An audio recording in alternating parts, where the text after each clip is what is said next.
All right. Shalom, shalom, Israel, shalom to the 12 tribes, Yasha Allah giving the course. All honor, glory, and praise unto Yahweh. Baha Shema Mashak Yahushua. That's all praises, honor, glorification unto the Most High God Yahweh. In the name of His only begotten Son Yahushua. It's Brother Yasha Allah, back, of course. Back to y'all yet another video through the Spirit and power of Yahweh Bashim Yahushua. Shabbat Shalom, of course, also to all that's observing it today. All right. All praise to Yahweh Ba Shema Mashak Yahushua again. All right, but I'm gonna get straight into this. All right, let's go to the book of Job, chapter 36. All right, let's talk about this real quick. Right, let's go to Job 36 and verse 18. Right, I'm gonna start at 18. Right, Job 36 and verse 18. It says, "Because there is wrath, beware lest he take away thee, thee away with his stroke. Then a great ransom cannot deliver thee." Right, here's the point, verse 19. "Will he esteem thy riches? No, not gold, nor all the forces of strength." So the Lord is not esteeming our riches. You know, what does it mean to esteem? You know what I'm saying? Let's look that definition up real quick, right?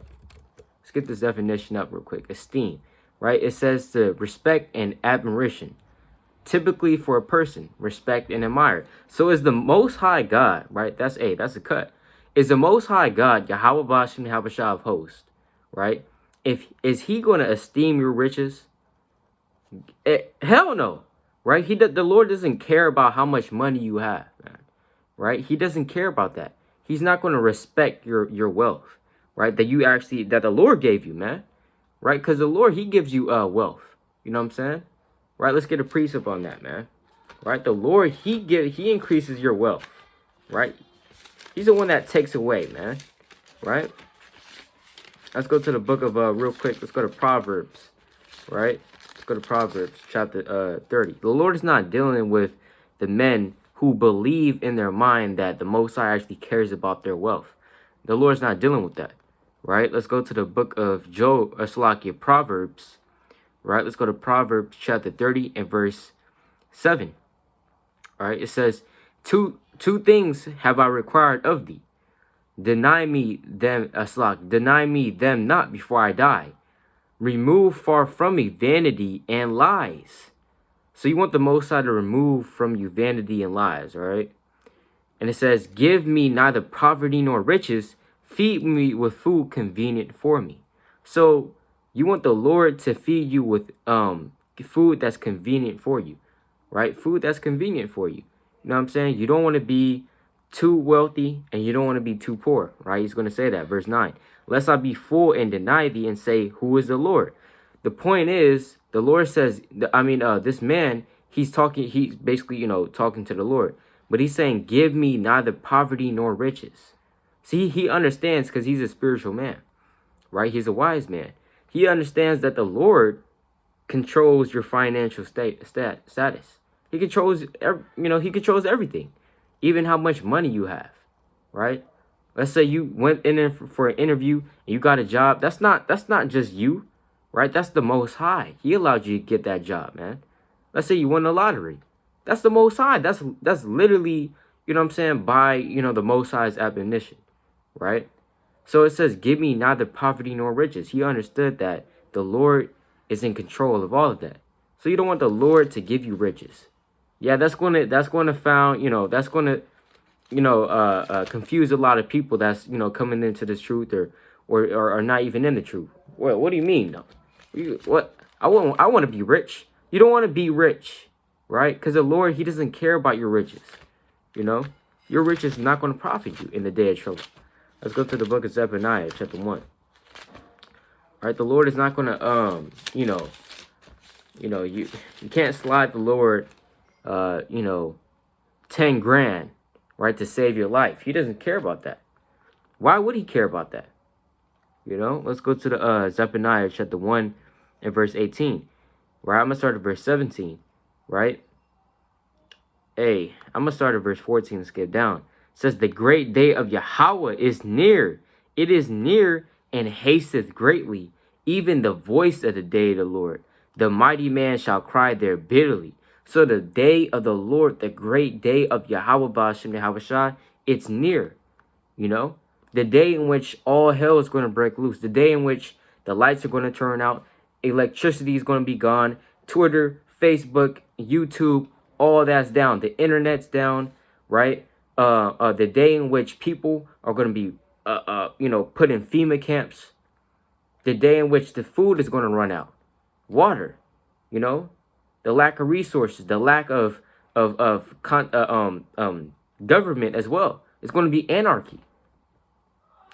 That day is coming, right? Even the voice of the day of the Lord, the mighty man shall cry there bitterly, right? That day is a day of wrath, a day of trouble and distress, a day of wasteness and desolation, a day of darkness and gloominess, a day of clouds and thick darkness. And your riches that you have, this little paper money, man, right? This little paper money, right, that you might have, that's not going to do anything in the day of the Lord. You can't slide the Lord a couple of these, and expect to get delivered. No, your righteousness is what delivers you, not your riches, right? Verse 18. Neither, I'm going to skip down to verse 18, right? Neither their silver nor their gold shall be able to deliver them in the day of the Lord's wrath, but the whole land shall be devoured by the fire of his jealousy. For he shall make even a speedy riddance of all them that dwell in the land. So will the Lord esteem your riches? No, he doesn't care about that. Will he esteem the status that you might have in the world? Being a celebrity, people look up to you, and the Lord now he esteems you more than other people just because you have this amount of money, or you're well known amongst the world. The Lord doesn't care about that either, right? What the Lord really cares about is your righteousness and your sincerity and your spirit in this truth. That's what the Lord cares about, right? He cares about that. He's not looking at your financial status. You know what I'm saying? The Lord doesn't give a damn about that, right? It says, for he shall make even a speedy riddance of all them that dwell in the land. All right, let's go to the book. Let's go back to Job, right? Go back to Job, right? Because essentially, the money is the root of all evil as well, right? The money literally is the root of all evil, right? Let's go to Job chapter 36 and verse 19 again. Will he esteem thy riches? No, not gold, nor all the forces of strength. So literally, Elihu's like, look, is he going to esteem your riches? No, not your gold, not your silver, nor all the forces of your strength. Doesn't care about your mansions. He doesn't care about your cars, your wealth. You know what I'm saying? He doesn't care about that stuff, man. Right? Because remember, we're talking about the Most High God Almighty. He's the one that gave you those riches.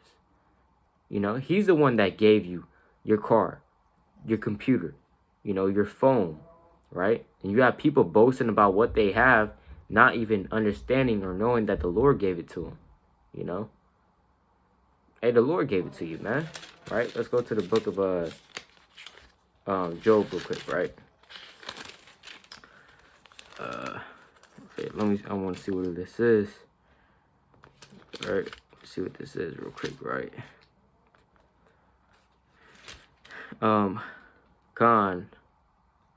Right.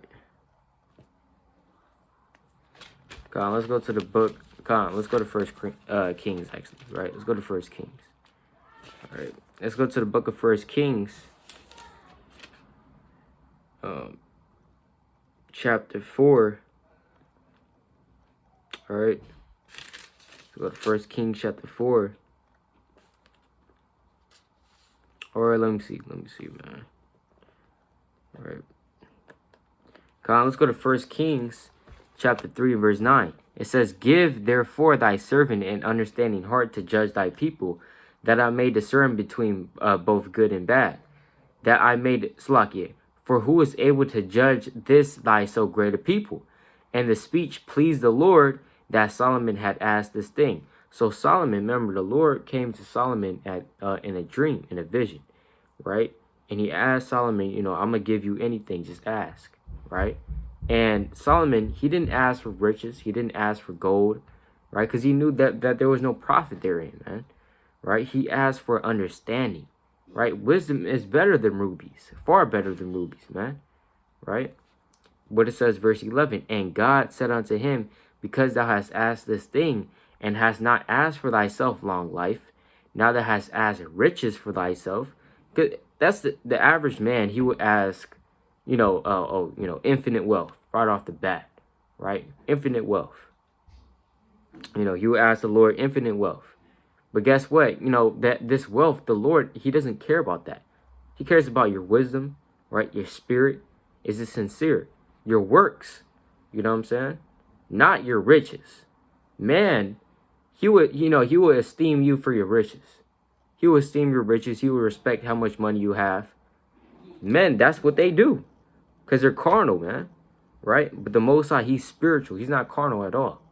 Right? He's spiritual. So he's concerned about the spiritual things, right, rather than the carnal. Right? But it says, right, neither hast asked riches for thyself, neither hast asked the life of thine enemies, but hast asked for thyself understanding to discern judgment. Behold, I have done according to thy words. Lo, I have given thee a wise and understanding heart, so that there was none like thee before thee, neither after thee shall any arise like unto thee. And I have also given thee that thou hast not asked, both riches and honor, so that there shall not be any among the kings like unto thee all thy days. And if thou wilt walk in my ways, to keep my statutes and my commandments, and thy father David, as thy father did walk, then I will lengthen thy days. So the Lord gave Solomon the riches without him even asking it. He's like, hey, I'm gonna just give it to you, bro. But that's not the main thing, because he understands that the Lord understands the value that money has, especially in this capitalist society that we live in right now, right? The value that this money has. He understands that because he made it. You know what I'm saying? He made it. But the thing is, he's not looking at that. Hey, the poor, and the Lord calls us the poor, right? Let's go to the book of James. He even calls us the poor, right? Let's go to the book of James,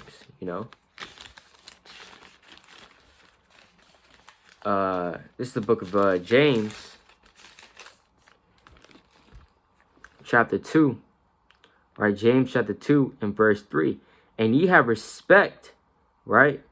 I'm going to start at verse 1. James chapter 2, verse 1. And if he esteemed your riches, then he'll be a respecter of persons. And we understand that the Lord is not a respecter of persons, right? He doesn't care about if you're rich or if you're poor. You know what I'm saying? He doesn't respect you, he's not going to be like, let's say, rich man committed a sin. He committed adultery. He committed fornication, etc., etc., right? The Lord is not going to look at this rich man just because he has riches and be like, all right, I'm going to give him grace. You know what I'm saying? Right? All right, you know what I'm saying? I'm not going to put him to death.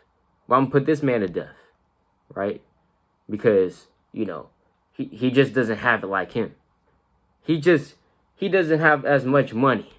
He doesn't have a Mercedes. He's driving a Toyota. So I'm gonna judge this man before I judge that man. I'm gonna give him a worse judgment. And the Lord will do as he will, but he's not a respecter of persons. You know what I'm saying? Let's read that. James chapter 2, verse 1. My brethren, have not the faith of our Lord Yahweh Shah, the Lord of glory, with respect of persons. For if there come unto you your assembly a man with a gold ring and goodly apparel, and there come in also a poor man in vile raiment. So if a man comes into the congregation, assembly, goodly apparel, he's dressed in Gucci, he's dressed in Louis, he's dressed in the expensive clothing. Then there's a man that comes in with vile raiment. Maybe has holes in his shirt, holes in his pants, or whatever. Verse 3, and ye have respect to him that weareth the gay clothing, and say unto him, sit thou here in a good place, and say to the poor, stand thou here, or sit here under my footstool. Right? You're putting respect for this man just because he has this expensive clothing, rather than this man that has a vile clothing. Right? We can't do that. Right? Verse 4, are ye not then partial in yourselves, and are become judges of evil thoughts?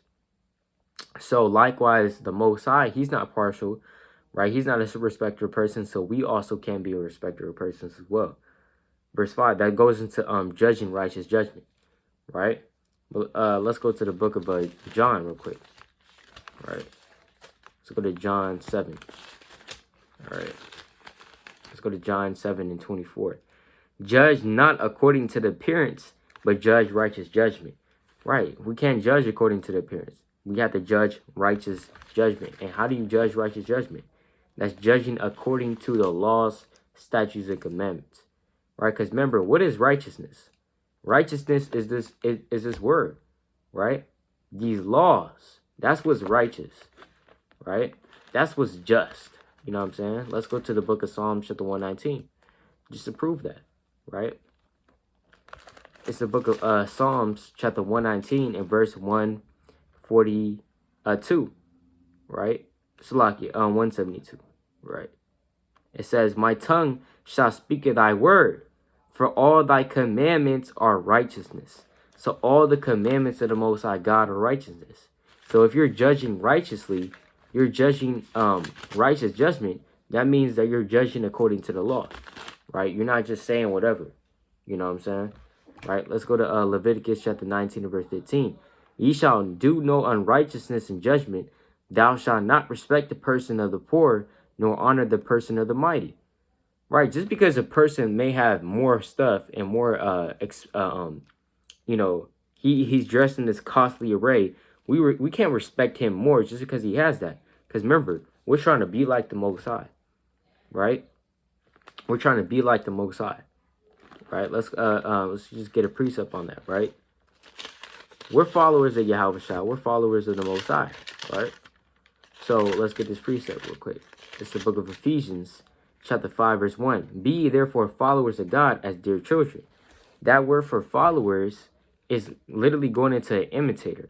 So we're imitating the Most High. We're imitating Yahweh Shah, right? So if Yahweh Shah and the Most High, they don't care about riches, we shouldn't care about it either. And if they're not esteeming riches, the riches of men, we shouldn't be esteeming the riches of men, right? Leviticus 19 and 15, right? I'm skipping down. It says, thou shalt not respect the person of the poor, nor honor the person of the mighty, but in righteousness shalt thou judge thy neighbor. In righteousness. Not according to what they have, you know what I'm saying? Not according to, you know, if this man has $1 billion, right? If he has $1 billion, then, you know, he shouldn't be put to death. You know what I'm saying? Or whatever. Right? Now, we can't say that. Right? That's off. James chapter 2 and verse 5. Hearken, my beloved brethren, hath not God chosen the poor of this world, rich in faith? So that's what the Lord is looking for. That's the riches that we have to be laboring for, man. Right? Being rich in faith. You know? That's what the Lord really cares about. Are you rich in faith? He doesn't care about if you have dough. No. So-called bread, money. Right? The Lord doesn't care about that. He cares if you're rich in faith. Right? And heirs of the kingdom which ye have promised to them that love him. But ye have despised the poor. Do not rich men oppress you and draw you before the judgment seats. Right, and the rich man in this context also is going into Esau. Esau's the rich man. You know, he has the billions and billions of dollars. He owns all the companies, and the skyscrapers, and you know all this stuff. That's what, hey, that's Esau right there, right? But nevertheless, we're trying to be like the Most High. And the Most High, he doesn't give a damn. You know, he doesn't care about how much money you have. Right, that's off. You know, that's off. He cares about your spirit. Are you rich in faith? Are you enduring? Are you praying, fasting, seeking his face? Right? I'm gonna end it off with this. All right, let's go to the book of Matthew. You have people that labor for the riches of this world. You have people that labor for, you know, the meat that perisheth. Yahweh Shah said to labor not for the Yahweh Shah said, labor not for the meat that perisheth, but for the meat that endureth unto everlasting life. This is the book of Matthew, chapter 6, and verse Matthew chapter 6 and verse 19. Lay not up for yourselves treasures upon earth, where moth and rust doth corrupt, and where thieves break through and steal. Exactly. Your money, you could be rich one day, and you could be poor the next. That's how easy it is to lose your money, right? On your physical money. Verse 20. But lay up for yourselves treasures in heaven, where neither moth nor rust doth corrupt, and where thieves do not break through nor steal. So we're trying to lay it for ourselves treasures that are upon heaven, that are in heaven. How do you do that? By praying, fasting, laboring, right? Hey, we're working for that penny a day. And guess what? Nobody can come into your spiritual bank account and take that money out except for the Most High God. Hey, here in the physical realm,